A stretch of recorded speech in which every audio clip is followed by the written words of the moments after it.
Hello, scrufftards, degenerates, weirdos, freaks, and deviants online. Welcome to the War Zone. I'm Scruffy, and this is Scruffy Tales. And we're gonna focus a bit on Kursk because Russia keeps claiming successes along the border between Kursk and Sumy Oblast, and it does appear as if it is beyond any doubt, Russia is pushing across the border into Ukraine out of Kursk, and they're heading straight for the main logistical hub that Ukraine relies on to maintain the Kursk campaign. So let's take a look at it. Right, so here we have ISW's map of Kursk, and if we zoom in here, we can see that we have these Russian claims. This has been partially confirmed. This is confirmed, and here we have something yet to be confirmed, but the claim is there. It was up here briefly crossing into the Ukrainian territory. Now the Russians are claiming they're pushing down along this river here. So we have these three claimed pushes, two of which have been confirmed. This one is at least halfway confirmed. There are no confirmation that they're in here in this town of Basivka yet. But it does appear as if Russia is pushing down out of Kursk into Ukraine towards Yunakivka. If we take a look here at going back a couple of days here, we have a deep state map, and we can move forward. And here, my mouse is acting up on me today. I don't know why. And there you have the push towards Novenke, and then the push down towards Basivka. The push towards Suravka has yet to be confirmed, but it is a Russian claim nonetheless. Moving over to Andrew Perpetua's map, you can see here as well the push down here out of Dorino towards Basivka, and the push from Sverdlikovo into Novenke. And you can see here Russian airstrikes, drone attacks, artillery shelling, where Russia is claiming they're pushing towards Suravka. So something is happening over here quite clearly. Maybe we have Russians in Suravka. And also, if we move over to Mayakovsk 73, here we go. The push towards Novenke out of Sverdlikovo. The push from Darino towards Basivka, at least down to the border. And here we go, out of Nikolaevo Darino towards Suravka. So multiple mappers are now showing what the ISW map has shown us for a day or two now. These pushes have been Russia has claimed these pushes for 5 or 6 days. This one a day or two, and now we're seeing it's happening. Russia is well and truly pushing down this way. Suravka, Basivka, Novenke. And why are they doing this? Well, they're heading more than likely towards Yunakivka, and then reaching Basivka is important. Then they are just a couple of miles away from this main logistical route leading into Kursk that the Ukrainians rely on. They also rely on these dirt tracks here, you can see here, going across the open fields, and they lead all the way over here to where you have some Russian highways out in the along the border, and from here you can then move up along these paved roads to Sudzha. So this highway here and these dirt tracks out of Yunakivka that links up with paved roads in Russia is where Ukraine is bringing in the logistics to Sudzha, and then it is shipped out to the combat line. And it all starts at Yunakivka. Yunakivka is the logistical hub, and from here it is then shipped into Kursk. So if Russia can move down through Basivka and Lokhnya along the Lokhnya River and reach Yunakivka, the logistics are completely cut basically into Kursk. Ukraine can move from Sapsilia up to Gornal, but there aren't any really decent roads in this part of Ukraine. So it's going to be difficult to supply the entire campaign out of Sapsilia and Gornal. Ukraine really needs Yunakivka, and I've been talking for ages about, we can go to deep state instead, about the river system here, the river Pesel into Sudzha, and then the Lochnia river leading into out of Sudzha and into Ukraine. How it was important for Ukraine to hold this defensive barrier that the rivers create. It seems as if Russia figured out that they don't have to cross the defensive barrier of these rivers. They just need to follow the rivers to the source of all the logistics. They can follow the Lochnia River all the way to Yunakivka. They don't have to cross the river to cut the individual supply routes. They just follow the river to the logistical source, Yunakivka. So that appears to be the Russian plan, pushing south between these waterways here, come up on this high ground here, between these low ground where you have the water, the concentrations of water. Here you have the Snagos River, the Lochnia River. Russia's coming down the high ground here, straight for Yunakivka. And here we have my map of Kursk. It is confirmed by several mappers now that Russia has pushed into Novaya Sorichna. They've taken Pogrebki, Orlovka, they pushed into Novaya Sorichna, so they're moving south along the Malaya Lochnia River, coming in towards Staraya Sorichna soon enough, and that bridge that will take Russia across into Malaya Lochnia, the town itself.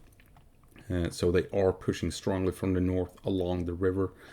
Down here where we had that big Ukrainian push, I've talked about this before, we have geolocated Russians within Fanaseyevka, and we have geolocated Russians within Cherkasskaya Konopelka as well. So Russia is pushing back where Ukraine had these big pushes a couple of weeks ago. Down here we have Russians across the river Pesel. Presumably, we know Ukraine has launched airstrikes at this compound. Maybe that was enough to deal with the Russians, and maybe the Ukrainians have pushed them out. ISW still has this territory under Russian control, so I'm thinking maybe it wasn't enough to launch an airstrike at this compound. Maybe we have enough Russians in these woods to contest the area here on the other side of the river Pesel. And of course, Russia made a big move across these fields and took Sverdlikovo, and now, like we talked about here, they are pushing down into Ukraine. They are within the small village of Novenke. They've come down this way, taken windbreaks and what have you. And here you have big fields. The claim is that they are in Basivka, but we haven't seen any indication of that yet. And I think that is by and large because of these wide open fields. It's difficult and dangerous to cross here. That said, right here is where Russia can continue to advance. Here they, if they can suppress Ukrainians in these windbreaks here and get across and begin pushing along the windbreak here, as you can see, there's plenty of cover to continue to advance towards Basivka. It's going to be difficult in this valley, but it is an approach point. If Russia can come down this way and get into this valley, they can follow the tree line here, the tree line here, use it for cover, and coming in through this lake here, and then they are in Basivka. So Russia has a suitable line of advance, a suitable approach point that will take them all the way to the objective of Basivka. And we also have multiple claims that, or multiple maps rather, that Russia is indeed pushing into Suravka. Question is, how far have they gotten? Russia claims they're in control of the entire town. We don't know yet, but we know Russia is striking Ukrainian positions in and around Suravka, and a couple of the mappers have updated that Russia is pushing in this way. Let's see if we can take the topographical map. So here we have the Snagos River coming down this way, Lochnia River coming down this way, and this here is the high ground that Russia is after. Here is the low ground, and they want to come up on the high ground. They want these towns along either valley and river system, get up on the high ground, and then they are at the town of Yunakivka, the logistical hub that supports the entire Kursk campaign.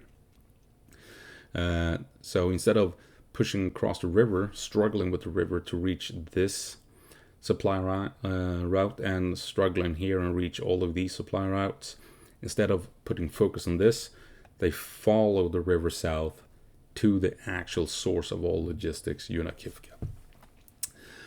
We will see how Ukraine can handle this. I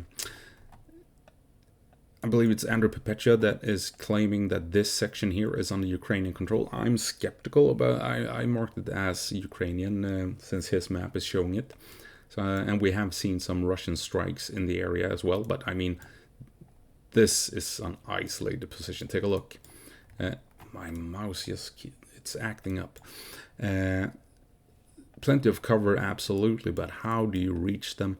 How do you supply these units? It's surrounded by wide open fields with Russians on either flank here to the east, to the west, and right on top of the Ukrainians to the north as well.